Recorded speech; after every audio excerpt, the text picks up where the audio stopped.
Kosav Ravid b'Sifrei Bal HaNefesh. The Ravid writes in a sefer called Balei HaNefesh in Shar HaKedusha. V'Rishon l'chol harishonim harashim kulam. The first step out of all of the first steps. This is the beginning. Sheyeda ha'adam es yotzrei. A person should know.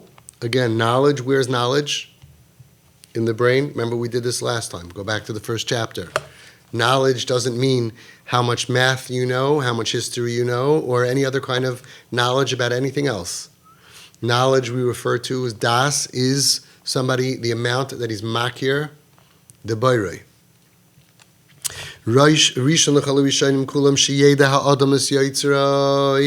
That a person should know his maker, and he should be makir and recognize the one who created him. And although v'im hu nelam, and although he is nelam, he's not here. We can't see him. Even though he's invisible to all living eyes, from the eyes of all living people, we can't see Hashem. But you should know something. He is found in our hearts, and he is revealed in our thoughts. And now, Ben Adam, human being, in your ears you should hear. And open your eyes. And see the tmuna, the picture, the vision, there's a better word for it, of your Creator that is standing across from you. A person who can get the right kind of eyes, you see everything. Kvar Amru Kadosh Yisrael, HaBaal Shem Tov Schus Yogan Aleinu. Baal Shem Tov said, Mashal Lama Adav Daima. It's like La'adam HaMachase Eino B'yadai. A person, he covers up his eyes with his hand, and V'ayim She'ein Ro'eh Klum. I don't see anything. How many little kids, 2-year-old, right? You can't see me. They think that they can't see you, and then you can't see them. Same thing. I don't see anything. There's no God. There's no God. I don't see any God. I don't see any God, and he can't see me. That's it. But if he would only take his hand, physicality, hand, away from his eyes, yiskalu lefanav hakol. And this person can be really on the top of a mountain and be missing Switzerland. He can be missing the most magnificent things to see in the world with his physical eyes, and he'll see nothing because he covered his eyes. His eyes are covered. Pirish Tavarav, he's going to explain his words. The concerns that we have, the ideas, the issues of physicality, physical, worldly things, and materialistic things, they are what is covering up our spiritual eyes from seeing the light of God. Because through them, through materialism, even kosher, this is very important to understand. If you look at people who lived for Olam Haba, you look at tzaddikim, they couldn't. You can't have both. It's a seesaw. I'm not saying we all have to go now and buy 1980 station wagons and just eat rice and a cucumber. I'm just saying that's the ultimate. And from them we learn that there's a balance. And yes, we could a little bit shift. And the more we shift, the more we have in our minds, the less yitzrei afela, the happier we are, etc., etc. This is growth for our Olam Hazeh, actually, to enjoy this world better. And our Olam Haba. I just thought of a story. There was a boy who was struggling really bad. And one of the struggles for boys who are struggling is what he was watching on his computer and on his phone. And big tzaddik that he is, he decided to be miskaber. He got enormous strength because that's what it takes. It's like the strength maybe of Yosef a tzaddik in Mitzrayim, being relived. And he took his phone and his tablet and his laptop and everything that he has access to, and he took it to Tag to get it filtered. And he told me, actually, he said, the filters are so good, besides for the bad stuff, even some of the good stuff, like if he's shopping on Amazon for some clothing, it'll take out the face. He goes, I lose a lot of middle stuff that wasn't even bad. but I'm black. I took the best filter, and he's paying money for it. So I told him, I said, wow, I cannot imagine what an Olam Haba you are going to have. I mean, if I was his age, even now at my age, at any age, right? But at his age, to turn your back on that, the strength, the inner strength, the schar that he's going to get for that, I was like, I cannot imagine your Olam Haba that you're going to get for that. And he turns to me and he says, I didn't do it just for Olam Haba. Now I have Olam Hazeh. The life that I was living wasn't a life. Chayim ka'elu einam chayim. Azah life, that kind of, it was destroying me. It was destroying my self-esteem. It was, like I told you before, the Yetzer Hara, to get rid of your Olam Haba, he'll kill you. He told me there were times I didn't want to live. I felt like garbage. I felt worthless. He said, of course, I know that there is an Olam Haba, and one day I'll get repaid. It's very hard for them to think about that, Far away. He goes, but I got to tell you, since I did it, I'm so much happier. What an Olam Hazeh. We're doing this for Olam Hazeh. We're doing this because we can live a better life. Like the tzaddikim, we're always happier, always smilier. When was the last time you heard about a tzaddik or sheshiva, somebody commit suicide? That's a little extreme of an example. But the point is, it's for us now. Because Al Yadam Ishiyusoi Mitzlamstemes, our Ishiyusoi, our spiritual grasp and our human, everything about us, we get drowned, and we become small-minded. And the proof is that if somebody showed a video of us in that moment to people that we respect, we would have nothing to say. We feel stupid. We know it's true. We know that what he's telling us is true. Avol, kashi Yehudi misnar mehem, but if we shake away from all of that, it's unbelievable. We shake out of their grasp. Can you imagine? Listen what he says, Niftachin lifanav shari oira. You know what opens up in front of us? The door to light. Lirois ba'oira yisbarach, to see the light of Hashem. Oh yeah, I wish. Give us an hour. Give us a moment a day that we could feel this. To see the light of Hashem, ve'ofakim rechavim, ve'iloyim niglam elov, nigolam elov, and vast and sublime horizons are revealed before us. And they were always there. But we covered our eyes with schmutz. We covered our eyes with materialistic, temporary pursuits and pleasures and lusts and desires, like a person like the Baal Shem Tov's mashal, who puts his physical hand, in front of his physical eyes, and he's missing out on all of this. We take our physicality and we put it in front of our spiritual eyes, and we can't see anything. We're missing out on all of this. For what? V'loi shavalanu, we say throughout Rosh Hashanah Yom Kippur. We did all these averis. V'loi shavalanu. We didn't. What are we, crazy? What are we mentally? What's going on? Rush dos. For what? For where? Look what we're giving up on. For what?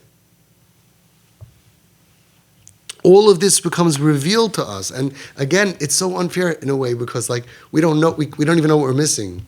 We get a glimpse of it once in a while, but now he's explaining to us what it would be like.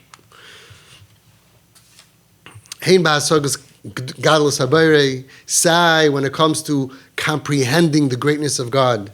Ve'hein ba'argoshas or kedushas ha'torah va'mitzvahs b'tfisa ein sofis, and also in the feeling of light from the kedushas ha'torah, from the holiness of Torah and mitzvahs, with an eternal, infinite extent that is endless. And we say, I don't feel Torah, I don't feel Shabbos, I don't feel mitzvahs. Right. That's exactly it. And we can. And he's going to teach us how to do it. This is one of my favorite examples of the Nesivas Shalom. You have a person, person is inside his room. So right now, you're sitting in a room, right? I'm assuming, unless you're outside watching. In this room right here, How far can I see?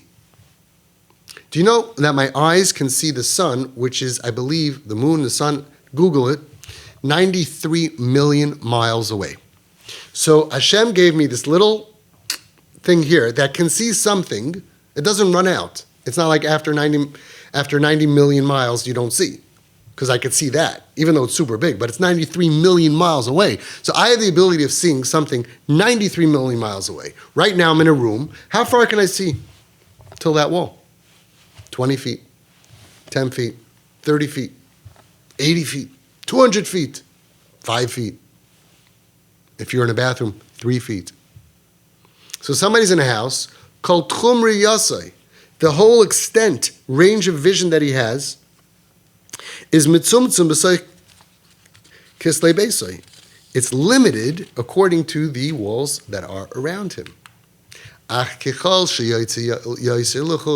the more that you go up, imagine you go outside and you start walking up a hill or driving up a hill. You go higher. How about a hot air balloon? That's my mashal.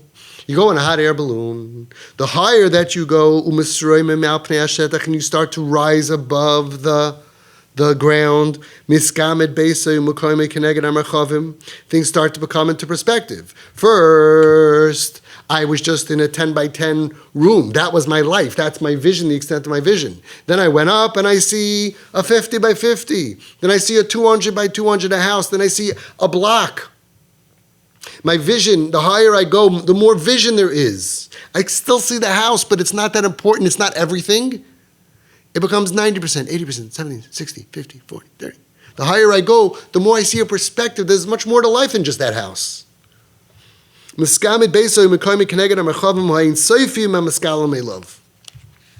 then all of a sudden there's clouds, and all of a sudden there's a sun, and all of a sudden there's things that are miles away that we could see. And all of a sudden there's more to life than just that little room and what was happening in that little room. Kain hu ha'adam. What a beautiful example. Spiritually, when our minds are constricted,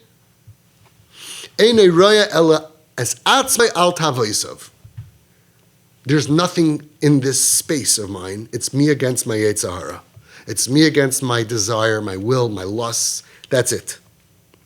I'll give you an example. A drug addict. It's an extreme example, but again, like I said, all these examples you can water down and they affect us. But a drug addict who is missing his fix, and he needs it, and he doesn't have it. There is nothing in this world. He is totally blind. It doesn't matter what's happening around him. He's blind to it, doesn't notice it, doesn't remember it, nothing. He needs his fix. All he sees is him and his drug. One of the interesting things I learned in Home Sweet Home, I opened up Home Sweet Home 2002, 20 years ago, 2003. And I lived with these guys who were homeless and on drugs. And one of them said to me, he goes, you know how hard it is for me? Besides going clean off drugs, it's hard enough, but all around, I walk outside, I see needles, drug stuff. It makes it so hard for me. And I was like looking at my friends, us volunteers, we were like 30 years old, and we're like, I never noticed it. I never saw any needles lying around the floor on where the house was. So much that we don't notice, so much that they notice, because that's their focus of their lives when they're addicted.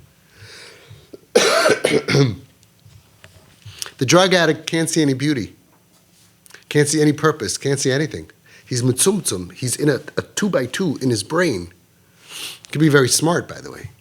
He can have a lot of milas. He can be very kind. But right now, he's so limited that it doesn't matter what's going on around him. Aren't we like that spiritually? When our mind is constricted and restricted, it's just us against the taiva, us against the taiva, us against the Yetzer Hara, us against the Yetzer Hara. But if we would only merit this thing that we've been talking about for the last 2 shiurim of enlightenment of the mind, and the reason that we need to talk about it is because it's going to tell us how to get it. But first he has to tell us why we should invest, what we're going to get. Right? Like somebody goes ahead and he tells you, I want you to invest in a business. Before I tell you the details of how to do it, I want to tell you what you're going to get. You're going to be able to retire. You're going to be able to buy a boat. You're going to be able to, right? He wants to teach us, give us a little taste of what life is like in the dark, which unfortunately we could probably teach him about, and what life is like in the light. The same person, the same strength of fighting the Yetzer Hara, but everything's different because he has light in his mind. See, the fighting of the Yetzer Hara is not in the muscle, is not in the fight, in that part of your brain, not to do it. It's all about the light switch on the wall. You have intruders. God forbid. They break into your house. There's 3 guys. You go downstairs because your wife sends you. And you take the baseball bat, right? And it's you against 3 guys. Or you could even be a black belt. If the lights are off, you're going to lose. It's about if you could turn the light on. That's why, what is the first thing that happens in a war between countries? When there's rockets flying. If they're successful at knocking out the Con Ed, or whatever they call it, the grid of electricity, and the place, the enemy territory is in the dark, they're going to win the war. It's all about light. If I can't see you coming, I can't defend myself. If I'm in the dark, I can't. But if you have light in your mind, miskalim lefan of olam shekulei ar, light in our mind, it can be revealed to the same person who said, there's darkness in the world, there's no God, doesn't exist, there's no reason to live, all this stuff. It's because it's dark, very dark. Light it up, and it could be revealed before us, a world shekulei ar, it's all light. And then shuv, like we said before, and then all those things that I was so wrapped up in just a week ago, hopefully, or a year ago, or a decade ago, right? All those things, and like I said before, because we see from what they call the flip-outs or whatever they're called, you see people grow up a certain way, and then they go to RESUSCITATION, and they have light, and they're happier. They're happier. And automatically, they don't have to buy the shirt with they don't need it. It's like, yeah, I need a comfortable shoe, but I don't need it. I'm not paying extra for that because someone wants me to advertise their name on my clothing. They're not paying me to advertise them. I don't work for them. And I don't need to show that I'm wearing, I just need a shoe that's comfortable. Things change automatically because they become less important. The holy Mishayer says, Bekeser Malchus, Ata Oir Olam, you are the light of the world. Ve'ene kol nefesh zaka yira'ucha. And the eyes of any pure soul can see you. A pure soul, hanefesh hazaka, the pure soul, ein lo maska mastir mimenu asar olam. He doesn't have these blinders. He doesn't have anything stopping him, preventing him. There are no walls that are obscuring and blocking his vision of a world that is lit up with godliness. He sees God everywhere. He's zocheh la'aras hadas. He merits enlightenment of the mind. V'rayis habayri yisparach b'chol habriya. One guy says, I don't see God anywhere. And the other one says, I see God everywhere. When you have an aras hadas, you see the Creator, b'chol habriya, in the entire creation, everywhere. Hashemayim mesaprim kavod kel. The heavens declare the glory of Hashem. Umasa yadav magad arikia. Creations show His handiwork. Hashem hashayareach utzvah hashemayim l'cham mishtachavim. The sun, the moon, all of the stars of the heaven, they all bow before Hashem. V'gam ha'aretz v'chol asher aleha, and the earth and everything on the earth, everything that we see. Meharim v'atohimos, from the mountains to the valleys, to the depths of the ocean. Everything that person sees, mehakoil, nishkaf, haboire. From everything, all he sees is, isn't it obvious? Look at these trees, look at these valleys. Think about all of these beautiful stories we've heard of certain tzaddikim especially. They went to the Alps and they saw this, and they saw God. So who made this? Hashem made this. Rabbi Victor Miller, Schus Yagan Aleinu, was famous for that. He would talk about an apple seed. He would talk about the fruit trees. He would talk about, look at the world. All he saw was God. The other person sees the same thing. could be touring even more places. Don't see him. Don't see him. What's the difference between the two of them? They both have physical eyes, but one of them spiritually is in darkness, doesn't see Hashem. And the other one, who sees, he's not blind, he's not chashav kames, he's not dead, he's alive, and he's vibrant, and he's connected, and he sees, so then everything, he sees godliness. Me'akol, from everything. Nishkaf habayre. Hamachayu mahavas kulam, that is making everything live, and sustaining everything. What else is sustaining all of this and creating all of this? It's not an autopilot. The Big Bang. This person sees and understands that Hashem is creating and Hashem is sustaining. V'kulam ya'idun v'yagidun, and everything that he sees, and all of these things from the stars to the moon to the valleys, right? They're all exclaiming. They're all saying and testifying. Hashem echad u'shma echad. Hashem is one. His name is one. Ve'ein zu lasoi klum. And the more that he sees, when your eyes are, when you have vision, proves that there's a God. Be'ein of yira elokusa yisbarach shemai, with his eyes he sees godliness. Uba'oiznav yishma levav hayavin, and in his ears they hear, and in his heart feels as koil Hashem.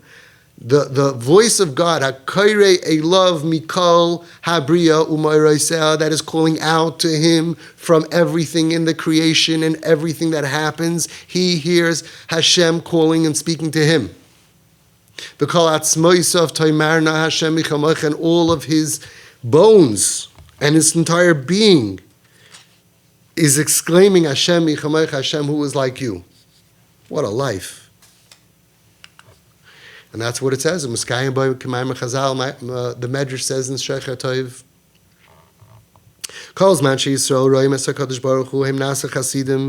whenever the Eden saw Hashem means in here, in their mind, they spiritually saw Hashem, they became devout. Ra'u bayam, when they saw by Kriyas Yamsuf, they saw the hand of Hashem. They saw, again, there's nothing to see, not physical seeing. They saw in their mind, they saw the Yad Hashem openly. So they became Hasidim, they became devout for Omru Shira, to a point of saying Shira, that there's a beautiful shtickle in Nesivas Shalom on that Shira is the highest level. Praise, Shira is when it emanates from within you, a praise to God, because you see it and you so appreciate him. It's a love letter, a song of praise to something that you love, so it comes from that. Just like when a person is so happy, he automatically dances, springs, he jumps from happiness, not a drunk guy, but from real emistic happiness, things happen. When you see Hashem on such a level, the highest level above praising Hashem and above talking to Hashem and above all of that is singing to Hashem. Shira is the highest level. That's why angels, what do? They sing, they have Shira. Ra'u b'Sinai, by Har Sinai, we saw Nasa Yisharim, we became Yisharim, which is also a lashon of the highest level. Ra'u ba'Oil Mayid, and in the Oil Mayid we saw Manasseh Tzadikim. Seeing God, meaning in my world, aside from everything that I see, which means that I care about, that I focus on, there's a God part in there, brings out all of these things.